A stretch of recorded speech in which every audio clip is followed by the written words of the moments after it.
How central banks set policy. Central bank policy is an important driver of movements in financial markets. Central bank officials gather, project, and analyze economic data to determine the future path of the economy and its relation to the bank's policy goals. Challenges or deviations from the ideal path of the economy will often drive a central bank to policy action. However, the setting of a central bank policy is not as simple as issuing a press statement declaring a change in interest rates, an adjustment to asset purchases, or further supportive measures. Central bank policies must also be implemented through transactions in financial markets. Central bank policies have a direct and oftentimes immediate impact on the FX markets. As central banks loosen or tighten policy, their respective currencies become more or less attractive to hold. Understanding the process by which central banks make such decisions is a valuable skill to any trader, as being able to predict what a central bank might do will give a greater depth of understanding to each key economic data release. Mandates and price stability. While the U.S. Federal Reserve is the most watched and most important of the central banks, its mandate exceeds that of the average central bank.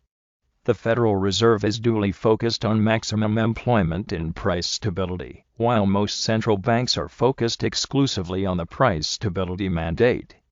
Price stability is best defined as low, stable, and predictable inflation. Most central banks target an inflation level of around 2%, which is viewed as a good indicator of strong and stable economic growth. When making monetary policy decisions, central banks must weigh a variety of economic indicators, expectations, and conditions. Economic data. Central banks parse the same economic data that FX traders and other market participants watch closely. Unemployment, housing, and inflation are some of the key data points central bankers track as they meet to discuss and set policy. These indicators are important to GDP and to identifying expanding or slowing trends in a large economy. The Daylifx economic calendar is a great tool to help traders monitor the same data releases that central bankers are keeping a close eye on.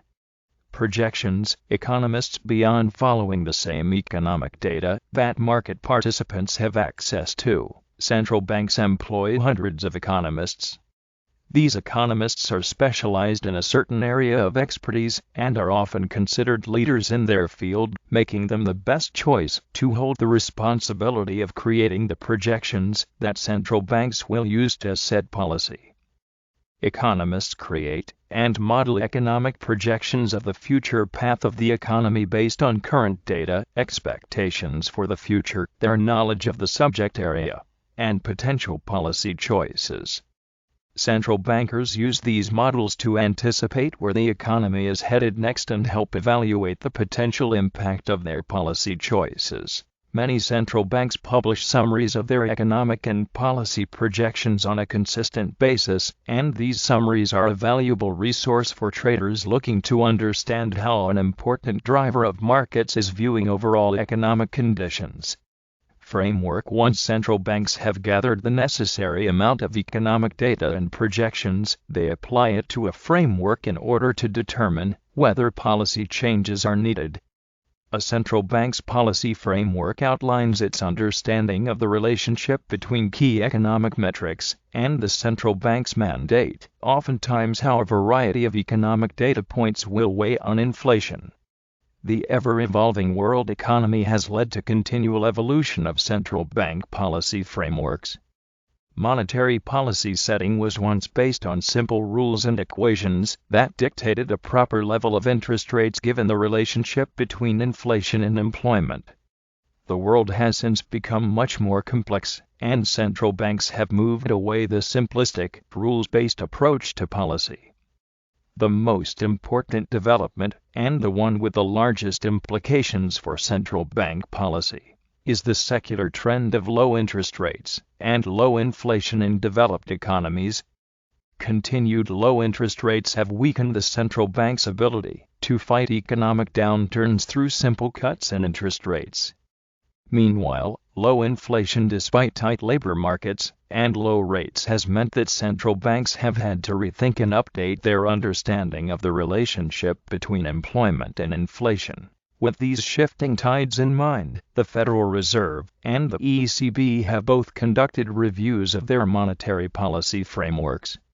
While the ECB's review and conclusions are still underway, the Federal Reserve announced its findings and its new policy framework in the late summer of 2020.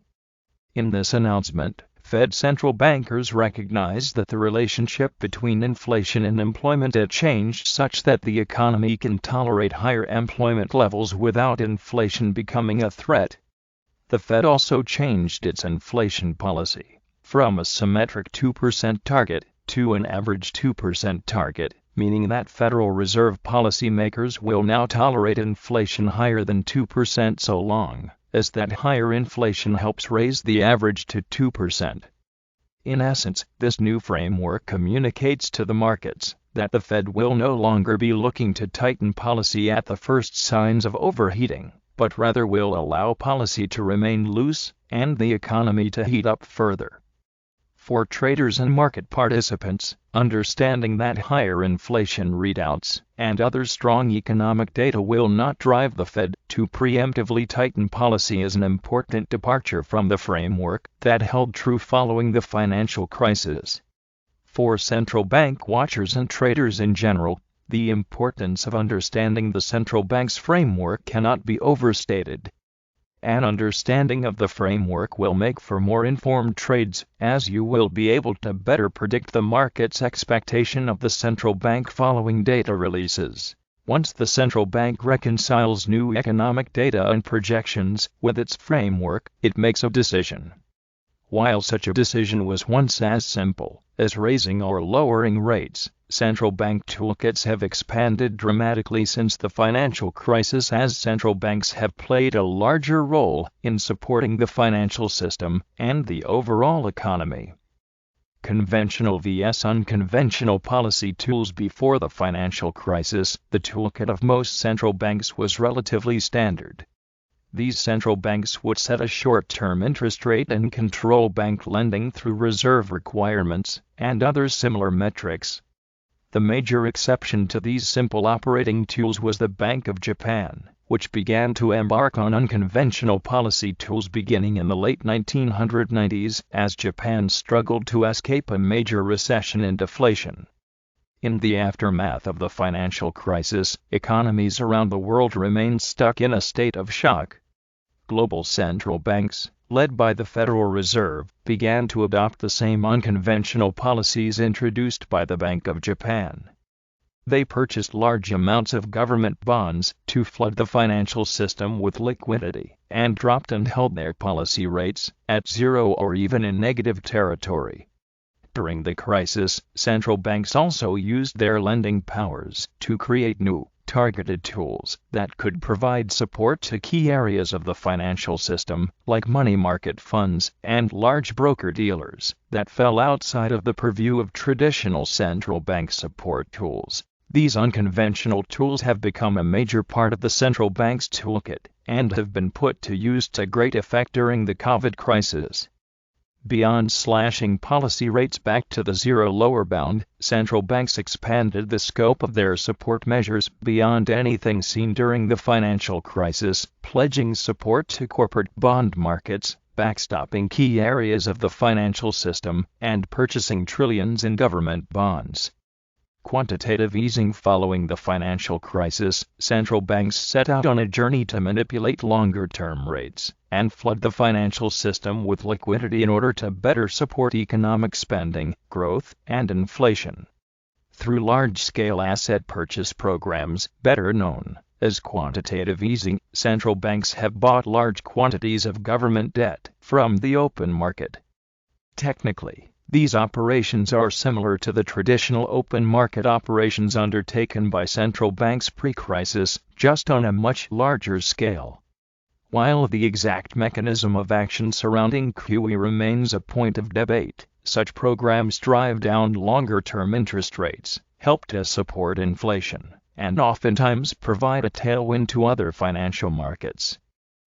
QE has also risen in importance given the prolonged period of low rates that advanced economies have been faced with.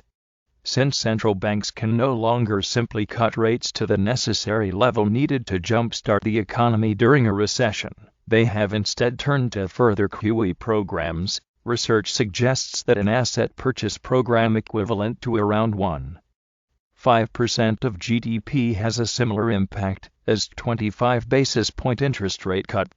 With U.S. interest rates at only 1.50% before the COVID crisis and rates elsewhere even lower, continued QE programs should supplement the deficiency in traditional rate cuts. As such, asset purchase programs have ballooned since the COVID crisis began, sending central bank balance sheets to record levels. Implementation: these unconventional support measures are carried out by the central bank's Monetary Policy Implementation Division. The Implementation Division is where central bank policy is actually put into effect through trading and technical adjustments made in financial markets.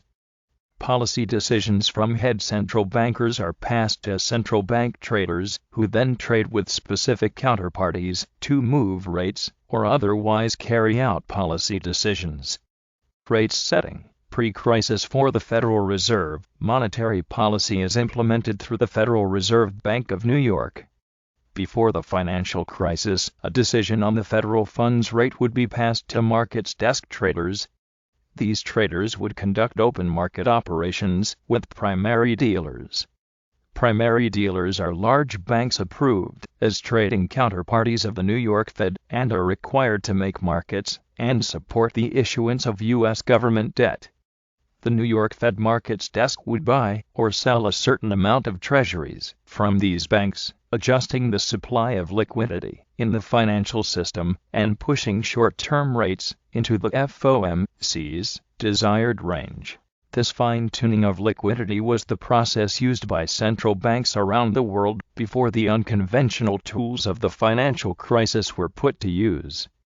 Once global financial systems were flooded with liquidity, policy setting had to evolve beyond this rudimentary method.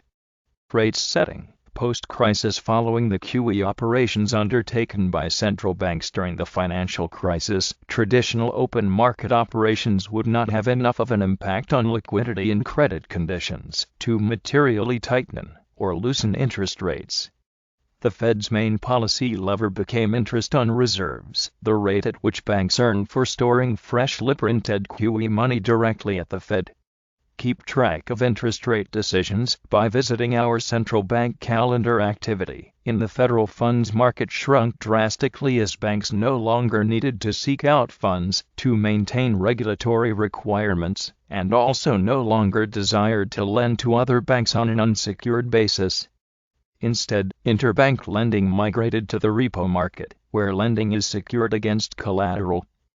The New York Fed's repo and reverse repo facilities have become important tools for managing the excess liquidity in the system, and the rates on these facilities are often adjusted alongside the Fed's main policy rate. The repo facility allows the Fed to lend to cash-seeking market participants against Treasury collateral, setting an upper bound on interest rates. The reverse repo facility is the opposite, where the Fed lends Treasury collateral to market participants with excess cash. The RRP facility serves as a temporary drain of reserves from the system and sets a lower bound on interest rates. During 2014 to 2018, the pre-COVID peak of the Federal Reserve's balance sheet, the RRP facility saw huge uptake at quarter-end periods as excess cash was drained from elsewhere in the financial system, preventing rates from below the FOMC's lower-end target. With bank reserves at new record highs in the post-COVID environment, one should expect to see similarly large usage of the RRP facility at future quarter ends. The New York Fed raised the counterparty limit for the facility at the March 2021 FOMC meeting in preparation of future usage. Unconventional policy implementation: QE programs are implemented in the same way that open market operations are. Traders in the central bank's policy implementation division publish announcements and schedules